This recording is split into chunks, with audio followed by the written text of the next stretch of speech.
Jadi peran orang tua itu sangat penting. Contohnya, eh, saya sebagai orang tua juga kalau bisa membangun komunikasi yang baik, terbuka kepada anak. Kalau ada apa-apa ya saling komunikasi.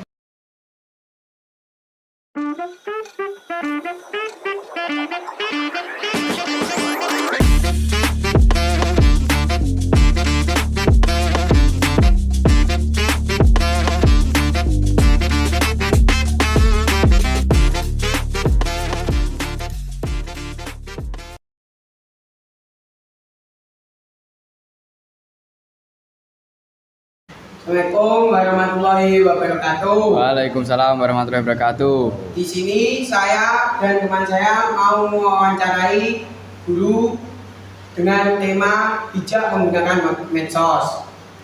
Narasumber kita hari ini adalah Ibu Puput Septiana Udin Pratiwi SPD. Langsung lanjut saja ke pertanyaannya. Bu, saya mau tanya. Ya boleh. Sebelumnya Ibu Puput perkenalan dulu. Oke, assalamualaikum warahmatullahi wabarakatuh. Selamat pagi, siang atau malam ini. Selamat siang semuanya. Perkenalkan, nama saya Bu Septiana Udin Pratiwi. Di sini saya ngajar bahasa Jawa kelas 8. Di sini saya mau tanya Bu. Ya, boleh.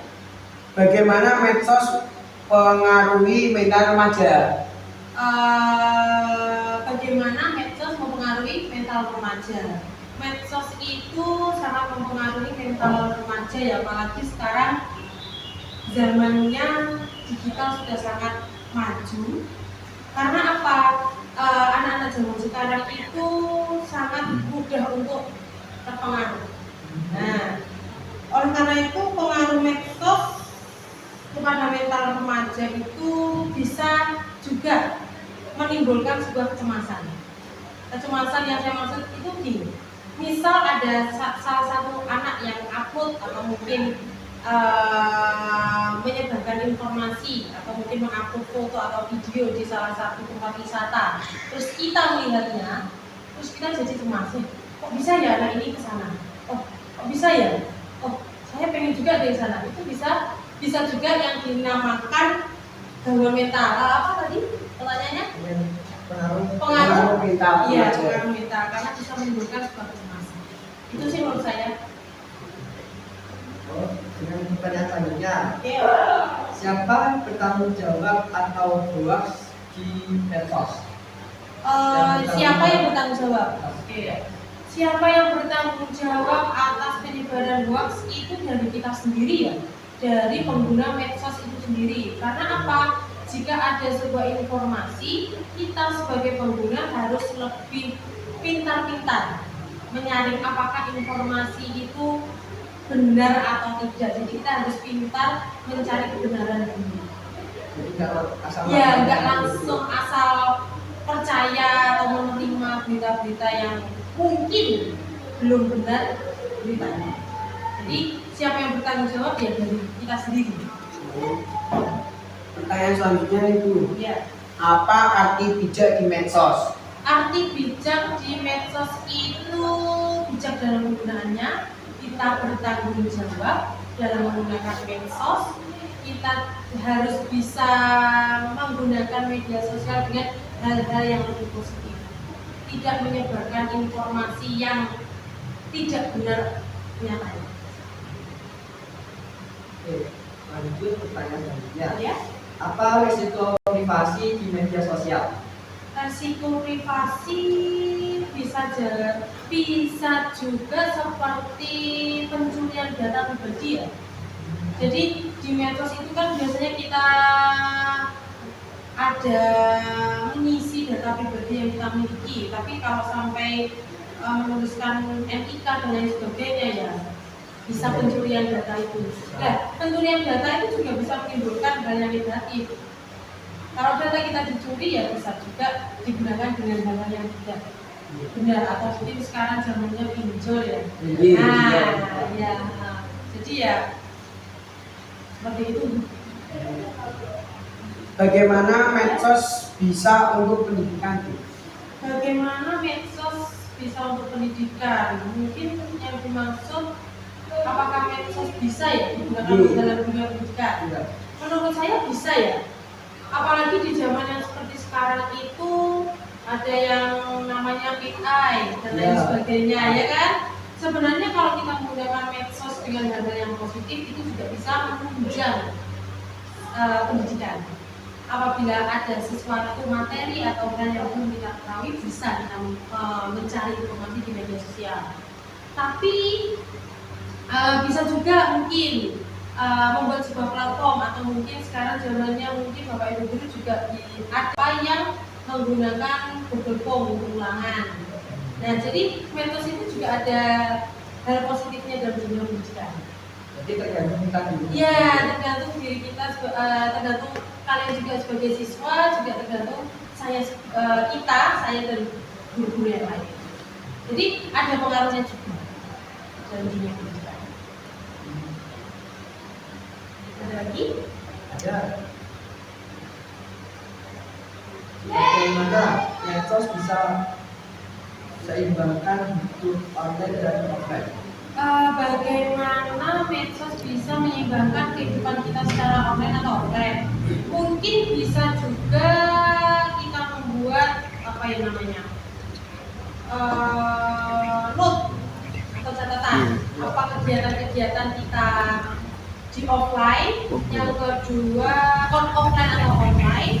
Yang kedua bisa juga kita harusnya ya lebih bisa bijak, atau kita sebagai pengguna medsos harus lebih bijak manakah yang harus kita prioritaskan, gitu ya.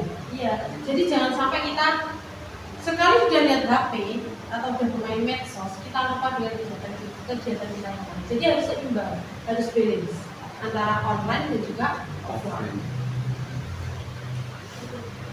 Pertanyaan selanjutnya, Ya. bagaimana medsos mempengaruhi interaksi sosial? Kalau bagaimana medsos mempengaruhi interaksi sosial, sangat berpengaruh ya.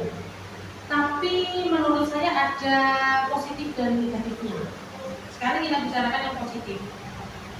Kenapa kok bisa saya katakan positif? Karena dengan adanya medsos kita bisa berinteraksi dengan orang lain dengan jarak yang jauh. Gitu ya. Tapi kalau negatifnya, saya langsung kasih perumpamaan. Sekarang kan banyak sekali anak yang sering nongkrong di kafe, ya kan? Nah, tapi tidak banyak atau tidak sedikit lah, masih banyak anak-anak itu yang nongkrong tapi masih sibuk dengan HP-nya. Nah, posisi kita kan harus tatap muka. Nah, itu juga bisa dikatakan negatif. Karena apa? Kita dekat menjadi jauh. Nah, seperti itu. Jadi sangat mempengaruhi dengan interaksi sosial. Kalau positifnya ya kita komunikasi dengan orang yang jauh itu kita tidak perlu ketemu. Tapi negatifnya kita yang sudah ketemu seperti ini malah menjauh. Karena apa? Sibuk dengan ya medsosnya sendiri-sendiri atau HP-nya sendiri-sendiri. Ya. Apa etika utama di medsos? Etika pengguna ya? Iya. Etika pengguna yang pertama kita juga harus bijak menggunakannya, tidak menyebarkan berita yang tidak benar atau hoax.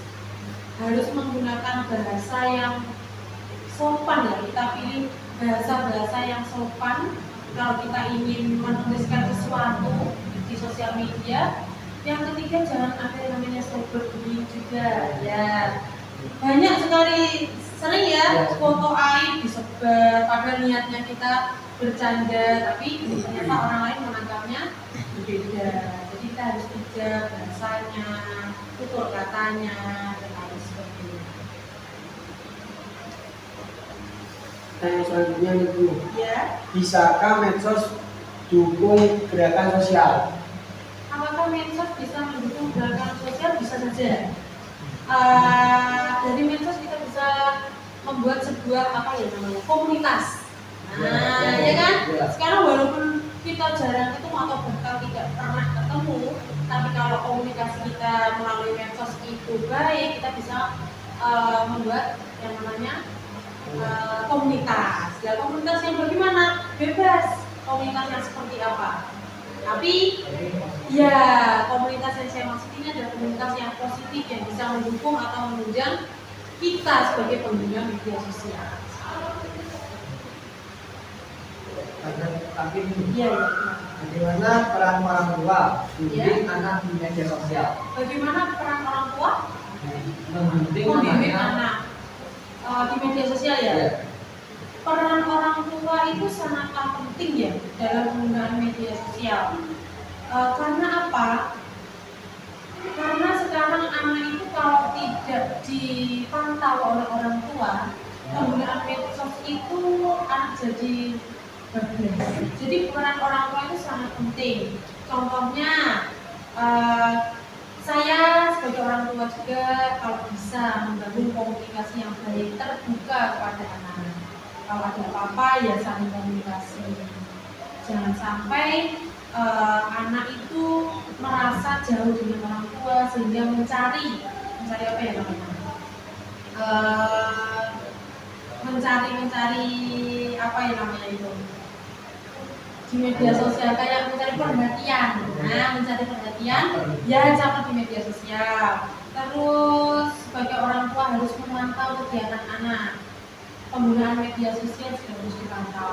Yang saya maksud dipantau itu tidak selalu orang tua harus lihat WA itu enggak. Maksudnya, nah sekarang jam segini waktunya segini. Nah sekarang sudah jam segini waktunya itu. Nah sekarang jam segini sudah waktunya belajar dan lain sebagainya. Karena apa? Karena zaman sekarang kalau anak itu tidak dipantau dengan orang tua, anak itu lupa waktu. Lupa untuk belajar juga, lupa untuk membantu orang tua, lupa apa yang harus dia kerjakan dan sampai membuat anak itu tidak punya tanggung jawab.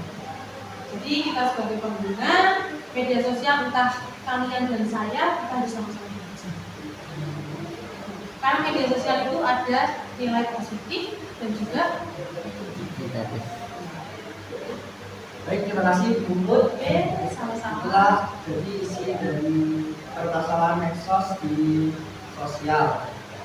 Sekian podcast kami hari ini. Jika kurangnya mohon maaf. Wassalamualaikum warahmatullahi wabarakatuh. Waalaikumsalam warahmatullahi wabarakatuh.